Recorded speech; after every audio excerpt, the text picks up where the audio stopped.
Professor Ratanlal जी Delhi university के professor हैं। जब वो बोलते थे तो मैं भी सुनता था और मेरे जैसे बहुत सारे युवा सुनते थे, करोड़ों लोग देश में सुनते थे।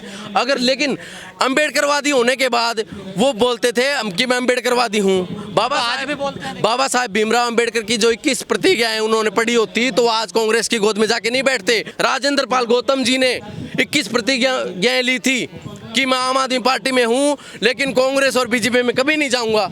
वो आज उनकी गोद में जाके बैठे हैं। तक प्रोफेसर रतनलाल जी हमारे आदर्श थे। कोई बात है अगर वो बोलते थे हम ध्यान से सुनते थे, हमारे आदर्श थे।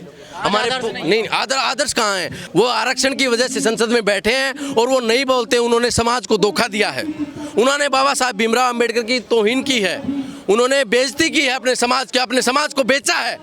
और ये बात कहते मैं कतई नहीं करता रहूँगा, चाहिए आज नहीं 10 दिन बाद बुलवा लेना मुझसे कि जो संविधान आज खतरे में है, कहीं ना कहीं उसकी शुरुआत कांग्रेस ने की थी। आज तो बचा रही है। नहीं आज बचा रही, इसका क्या मतलब है? आज आपके पास कुछ नहीं है, आपका सब कुछ लूट गया, बर्बाद हो गया, तो आप उसी लाइन में आके खड़े हो गए। सर देश में तमाम अम्बेडकरवादी पार्टियां हैं, लेकिन जो अम्बेडकरवादी लोग हैं वो आजकल अम्बेडकरवादी पार्टियों में ज्यादातर कांग्रेस की तरफ मूव कर रहे हैं। आखिर क्या वजह है जो लोग उधर जा रहे हैं? देखिए, जिनको सत्ता की लोभ लालच है उन लोगों का कोई स्टैंड नहीं है। वो बिन पैंदी के लोटे हैं। जहां उनको ये दिखा यहाँ माल मलाई मिल रही है वहां पर जा रहे हैं कि हम संविधान बचाएंगे, हम देश बचाएंगे। सांसद भवन में प्रोपेगेंडा करते हैं, बाहर करते हैं, लेकिन आइडियोलॉजी जो उनकी है वो आप उनके गलेबान में जाके के देखोगे तो आपको पता चल जाएगा। चाहे देश में बड़े बड़े नेता, चाहे राहुल गांधी हो या और भी बहुत सारे नेता होंगे, अखिलेश यादव जी। आपकी पार्टी कहाँ निकल रही है? बिल्कुल, देखो हमारा जो संगठन है वो slow and steady wins the race. हम मूवमेंट से जुड़े हुए आदमी हैं। हम ये नहीं है कि किसी ने हमारे पीछे से फंडिंग कर दी उसके कहने पे हम कोई भी प्रोपेगेंडा हम खड़ा कर देंगे, नहीं। आप देखिए काशीराम जी जब इस देश में विचारधारा, बहुजन समाज पार्टी की विचारधारा इस देश में सब स्थापित की, वाम सेब की स्थापना करी, तो आपने देखा, देश ने देखा कि बहन जी के शासनकाल में 1 बार नहीं, 3 बार नहीं, 4 बार के शासनकाल में हर एक बहुजन को, हर एक अल्पसंख्यक को उनका हक अधिकार मिला। और कानून व्यवस्था जो संविधान के दायरे में वास्तव में जो कानून व्यवस्था होनी चाहिए वो यूपी में करके दिखाई। अब प्रोपेगेंडा करने के लिए तो हर एक आदमी खड़ा है। संविधान बचाने की बात कांग्रेस कर रही है, जाति जनगणना की बात कांग्रेस कर रही है, अधिकार दिलाने की बात कांग्रेस कर रही है, तो फिर क्यों नहीं जाना चाहिए कांग्रेस? बिल्कुल, आपको मैं एक बात बताना चाहूँगा सर कि जो संविधान आज खतरे में है, कहीं ना कहीं उसकी शुरुआत कांग्रेस ने की थी, कहीं ना कहीं। बिल्कुल, ये फैक्ट। आज तो बचा रही है। नहीं आज बचा रही, इसका क्या मतलब है? आज आपके पास कुछ नहीं है, आपका सब कुछ लूट गया, बर्बाद हो गया, तो आप उसी लाइन में आके खड़े हो गए। कोई शुरुआत किसने की थी? आप ये भी तो जाके देखिए ना। राहुल गांधी जी जो आज ये कह रहे हैं कि मैं संविधान बचाऊंगा, इतने ही वो अगर अच्छे हैं तो हमारे बहन जी को बोलें कि आप आने वाले प्रधानमंत्री, हम उनके साथ हैं।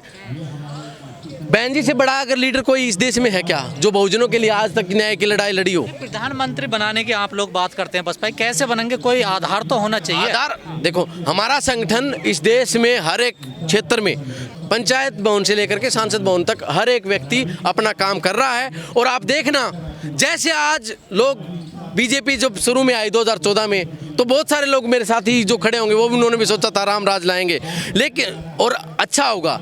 लेकिन इन लोगों को ये नहीं पता था, इस देश की जनता को ये नहीं पता था कि राम राज का मतलब होता है राजतंत्र। और हम संविधान को मानने वाले लोग हैं, हमें राजतंत्र नहीं चाहिए। राजतंत्र में होता है राजा का बेटा राजा बनेगा और राजशाही चलेगी।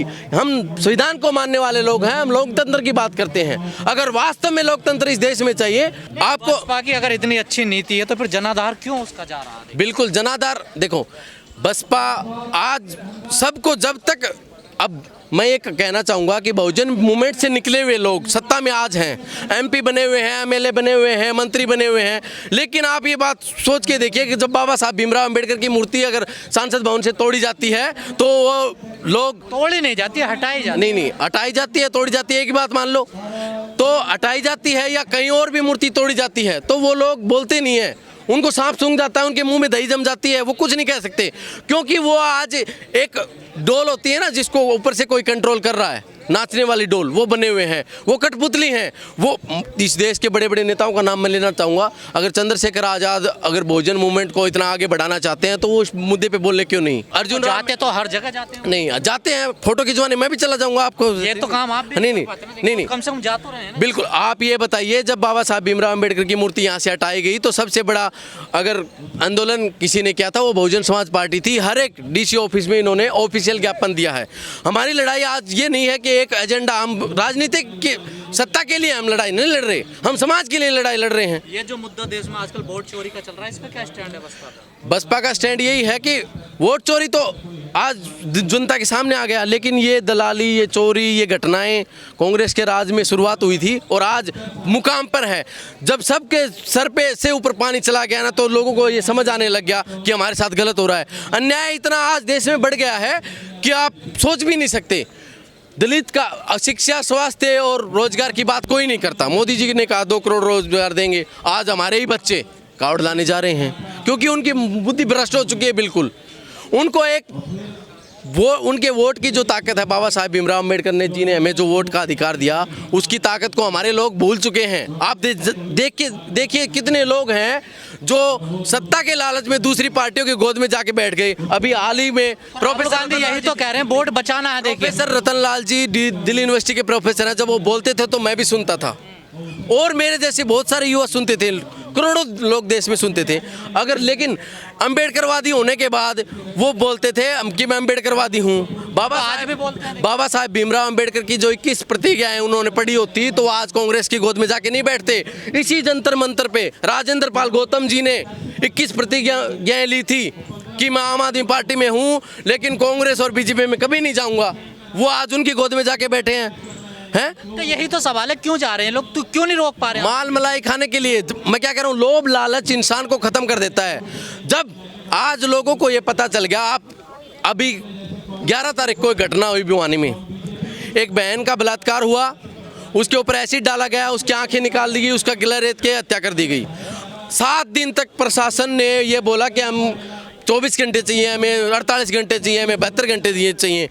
आज 7 दिन बाद रात को उस पीड़ित परिवार के पापा को, जो जिसकी बेटी का देहांत हुआ था, मर्डर हुआ था, उसको दबाव में ला करके प्रशासन ने कह दिया कि आपकी बेटी ने सुसाइड किया, सुसाइड नोट मिल गया। और बिल्कुल एक प्रोपेगेंडे के तहत उसको दबाव में ला करके और उसका अंतिम संस्कार करने की कोशिश थी। लेकिन लोगों में जागरूकता है अभी, तो वो प्रदर्शन आज भी चल रहा है। ऐसे ही घटनाएं हिसार में हुई, 2 दलित बच्चों को मारा गया। वो घटना क्या थी? यही थी। ये हुसैन के साथ इसका घर जला दिया गया, इसने कुछ गलत थोड़ी नहीं कहा है। तो इसमें रतनलाल जी क्या? नहीं, रतनलाल जी, मैं क्या कह रहा हूँ, जो अगर सामाजिक न्याय के लोग अगर वास्तव में हैं तो वो अपने पैरों पर खड़े रहें, उसी जगह खड़े रहें। वो बोले कि हम मर जाएंगे, मिट जाएंगे, बर्बाद हो जाएंगे, लेकिन यहीं खड़े रहेंगे। जो बिक गया आप अपनाओगे नहीं उनको? बिल्कुल, मैम नहीं अपनाएंगे। बिल्कुल, वो हमारे नेता नहीं। कल तक प्रोफेसर रतनलाल जी हमारे आदर्श थे। कोई बात है, अगर वो बोलते थे हम ध्यान से सुनते थे, हमारे आदर्श थे।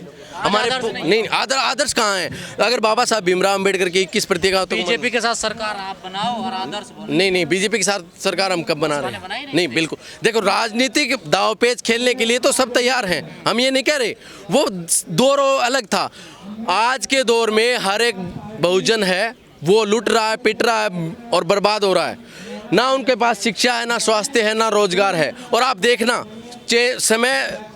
समय तो क्या रतनलाल या राजेंद्र पाल गौतम या रविकांत कांग्रेस में जाके इन्होंने गलती करी है? समाज को धोखा दिया है? समाज को बिल्कुल धोखा दिया है। मैं कह रहा हूं कि आरक्षण मिल की माल मलाई खाकर जो लोग सांसद भवन में बैठे हैं, जितने भी SC ST और माइनॉरिटी के जो लोग, वो आरक्षण की वजह से संसद में बैठे हैं और वो नहीं बोलते। उन्होंने समाज को धोखा दिया है। उन्होंने बाबा साहब भीमराव अम्बेडकर की तौहीन की है, उन्होंने बेइज्जती की है अपने समाज को बेचा है। और ये बात कहते मैं कतई नहीं करता रहूँगा, चाहिए आज नहीं 10 दिन बाद बुलवा लेना मुझसे।